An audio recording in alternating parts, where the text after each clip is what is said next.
नमस्कार, बहुत स्वागत आपका दी तहलका खबर पर। मैं हूं आपके साथ हेमेंद्र चौधरी। 22 सितंबर से ग्रेटर नोएडा के international Buddha circuit sports city में एक मोटो जीपी बाइक रेस होने जा रही है, जिसको लेकर स्थानीय किसानों द्वारा विरोध प्रदर्शन किया जा रहा है। सड़कों पर विरोध प्रदर्शन जारी है, लेकिन इसी बीच अब एक नई खबर सामने आ रही है मिथिलेश भाटी की। जी हाँ, ये वही मिथिलेश भाटी हैं जिन्होंने सचिन मीना को लप्पूसा सचिन और झिंगुरसा सचिन बताया था। अब मिथिलेश भाटी ने प्राधिकरण को भी लप्पूसा प्राधिकरण और प्राधिकरण के अधिकारियों को झिंगुरसा अधिकारी बता दिया है। पहले आप वो वीडियो देखिए जिसमें मिथिलेश भाटी प्राधिकरण को लप्पूसा प्राधिकरण और प्राधिकरण के अधिकारियों को झिंगुरसा अधिकारी बता रही हैं। देखिए। मेरा नमस्कार। और जो ये रेस हो रही है इसे रोकना है, मेन चीज रेस ही तो है। और ये प्राधिकरण जो बैठा हुआ है बल्कि हमारे सीनियर पे इसे सुधारना है क्या? प्राधिकरण समझ क्या रहो अपने आप है, इसे जरा भी शर्म ना लगती? देखता नहीं है क्या? गरीब आदमियों को समझता नहीं है? कुछ भी है जो मन में आता है वो करता है, कभी कुछ। सुधर जाए प्राधिकरण वालों, तुम में ना कुछ भी। ठीक है, लप्पूसा तो प्राधिकरण है, या के अधिकारी हैं और तिनका जैसा काम करें। किसान तक जाते जाते वो हवा में उड़ जावे, किसान तक पहुंचता है नहीं तो किसान का हवा में खाते रहे। सुधरो भैया। तो जैसा कि आपने वीडियो में देखा, मिथिलेश भाटी द्वारा प्राधिकरण को लप्पूसा कहा गया और प्राधिकरण के अधिकारियों को झिंगुरसा बताया गया। आपको बता दें कि जो प्राधिकरण के सीईओ होते हैं वो एक आईएएस रैंक के अधिकारी होते हैं। आईएएस और पीसीएस उसमें होते हैं, उसके बाद में फिर सिविल इंजीनियर्स उसमें काम करते हैं। सब लोग पढ़े लिखे होते हैं।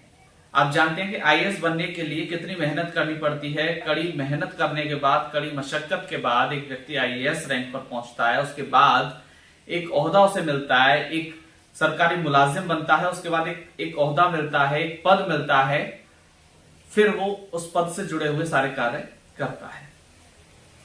लेकिन मिथिलेश भाटी द्वारा इस प्रकार की भाषा का इस्तेमाल किया गया, इस प्रकार की शब्दावली का इस्तेमाल किया गया कि झिंगुरसा अधिकारी और लप्पूसा प्राधिकरण। ये लप्पूसा प्राधिकरण क्या, ग्रेटर नोएडा विकास प्राधिकरण उत्तर प्रदेश सरकार की ही एक संस्था है जिससे सरकार को राजस्व प्राप्त होता है। सिर्फ ग्रेटर नोएडा विकास प्राधिकरण से ही नहीं, बल्कि उत्तर प्रदेश में विभिन्न प्राधिकरण हैं जो कि उत्तर प्रदेश नगर योजना एवं विकास अधिनियम 1973, उत्तर प्रदेश अपार्टमेंट एक्ट 2010 के अलावा कई अधिनियमों के साथ, कई अधिनियमों के अंतर्गत काम करते हैं, जिससे सरकार को राजस्व में वृद्धि होती है। प्राधिकरण अपने क्षेत्र में होने वाले अवैध निर्माणों पर भी रोक लगाते हैं, अवैध निर्माणों को वैध करते हैं, शमन कराते हैं। ये तमाम कार्य प्राधिकरणों द्वारा किए जाते हैं। अभी जो किसानों का विरोध प्रदर्शन चल रहा है वो चल रहा है मोटो जीपी रेस को लेकर। अब ये रेस को लेकर विरोध प्रदर्शन क्यों चल रहा है, ये भी बात समझिए। दरअसल बुद्ध इंटरनेशनल सर्किट बनाए जाने के लिए नोएडा प्राधिकरण ने साल 2009 में जेपी ग्रुप को किसानों की 1000 हेक्टेयर जमीन अलॉट की थी, जिसमें किसानों को अभी तक 64.7% का अतिरिक्त मुआवजा नहीं दिया गया। यही कारण है कि किसान संगठन इस बुद्ध इंटरनेशनल सर्किट पर होने वाली रेस का विरोध कर रहे हैं। यानी किसान अपना बचा हुआ मुआवजा प्राधिकरण से मांग रहे हैं। उनकी मांग है उनको उनका मुआवजा मिल जाए।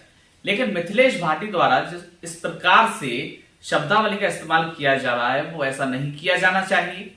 शायद मिथिलेश भाटी को यह लगता है कि वो सचिन के लिए लप्पूसा कह के और झिंगुरसा कह के वायरल हो गई है, तो अब लगता है कि सबके लिए लप्पूसा और झिंगुरसा लगा दूं और वायरल होती चली जाऊं। ये क्या बात हुई? आप हर किसी के लिए लप्पूसा और झिंगुरसा लगा रही हैं, ये चीजें ठीक नहीं है। ये मिथिलेश भाटी को समझने की आवश्यकता है। मिथिलेश भाटी, मैं डायरेक्टली आपसे इस बात को कह रहा हूं कि आप जिस प्रकार की शब्दावली का इस्तेमाल कर रही है वो शब्दावली ठीक नहीं है। जब आपने लप्पूसा सचिन और झिंगुरसा सचिन जब आपने कहा, उसके बाद में जब आपके पास नोटिस आया तो उसके बाद तमाम मीडिया चैनल्स पर आप जाकर बैठने लगे और आपके इंटरव्यूज होने लगे, तो आप कह रही थी कि आपने मेरे को नोटिस भिजवाया है, वकील साहब ने मेरे को नोटिस भिजवा दिया और ये तो अचानक से निकल गया था, इंस्टेंटली निकल गया था, मैंने सोचा नहीं था कि ऐसे कहना है या ऐसे थोड़ी ना, मैंने तो जनरली वे में बोल दिया। आपके कुछ इस प्रकार के स्टेटमेंट रहे हैं। लेकिन अब आप इसी चीज को यानी लपुसा और झिंगुरसा को आप क्या अपना एक ट्रेडमार्क देना चाहती हैं, अपना एक नाम देना चाहती हैं? ये शब्द आपके द्वारा इजाद किए गए, आप ये बताना चाहती हैं पूरी जनता को, आप पूरे भारत को ये बताना चाहते हैं कि ये शब्द आपके द्वारा इजाद किए गए हैं, इसलिए आप हर जगह इन शब्दों का इस्तेमाल करेंगी। मुझे लगता है कि ये चीजें गलत है, ये नहीं होनी चाहिए, क्योंकि लपुसा प्राधिकरण कहना सही नहीं है। ये लपुसा जो प्राधिकरण आपने कहा है ना, ये प्राधिकरण करोड़ों रुपए का राजस्व हर साल सरकार को देता है। ये करोड़ों रुपए का राजस्व हर साल सरकार को दे रहा है। इसमें जो अधिकारी है जिनको आपने झिंगुर बताया ना, वो कड़ी मशक्कत और मेहनत के बाद में वहां पर पहुंचे हैं। दिन रात एक करके उन्होंने मेहनत करके पढ़ाई की है और वो उस ओहदे पर पहुंचे जिनको आपने 1 मिनट में झिंगुर सा कह दिया, एक ही पल में आपने उनको झिंगुर सा कह दिया। मुझे लगता है आपको शर्म आनी चाहिए इस चीज के लिए, इन शब्दावलियों के लिए। आपको इस प्रकार की शब्दावली का इस्तेमाल भी नहीं करना चाहिए। बहरहाल जी तहलका खबर में आज के लिए इतना ही। नमस्कार।